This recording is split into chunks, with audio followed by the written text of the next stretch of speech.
I am humbled and elated, I don't know if this mic is on, to be here today. My father had a very powerful quote. He said, "I believe that unarmed truth and unconditional love will have the final word in reality." And today, this is a monumental day for not just civil rights, but human rights and human dignity. It's a victory for nonviolence and an affirmation that nonviolence always wins in the end. It's also a victory, I believe, for dignity and race relations in America. Today is the beginning of a new day in our wonderful nation and even our world. And we are honored as part of the King Center to have played a small role in this happening on today. When I invited Kim to come, she and I were talking about doing some children's books on my father's nonviolent philosophy and methodology. And I told her, I need you to really understand my father. You can't just merely go on the internet and read different things. I want you to come and go through our education and training, because I think you'll get a whole different perspective.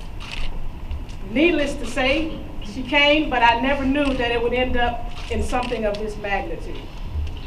And so I thank God for this moment. This is what we call a Kairos moment.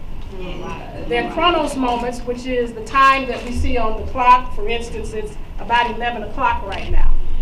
But then there's this thing called a Kairos moment, when God literally intervenes in time. And so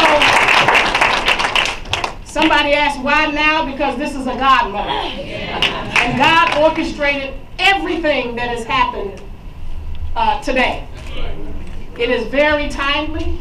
It's going to speak even to those that are demonstrating and protesting all across this nation, some of whom are being arrested under unjust laws. So we don't know how far this will go. What I can say, though, is to the young people in Rock Hill, in the Bible there was a saying, can any good thing come out of Nazareth? I say, can any good thing come out of Rock Hill? And today we can say, not only a good thing, but a great thing came out of Rock Hill, South Carolina. And I want to give my wholehearted thanks to the obedience of this woman, Kim Johnson, for being a vessel, being a servant, for having the tenacity, the courage, and the passion to see this day come. I want to especially thank these gentlemen. I tell people all the time, my father gets a lot of accolades. But the reality is he could not have been the leader that he was had people not followed him and embraced what he embodied and taught.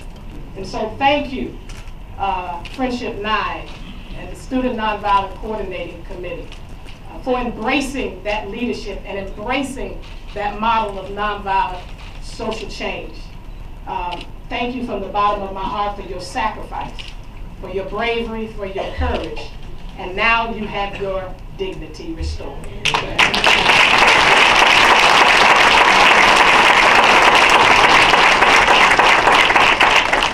And to Judge Haynes and Finney, Solicitor Brackett, thank you all for your role in all of this. This is so extraordinary that sometimes you're lost for words. Because who would have ever thought, I asked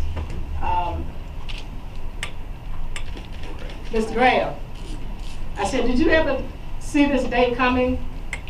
And he said, well, you know, never thought about it, but when Kim got to moving and talking and working on this, it's when it all awakened in them. And so thank God that they're able to live the rest of their life in dignity. And thank you all for vacating these sentences. It's going to speak volumes to people who are standing up for truth, justice, and righteousness. God bless you all.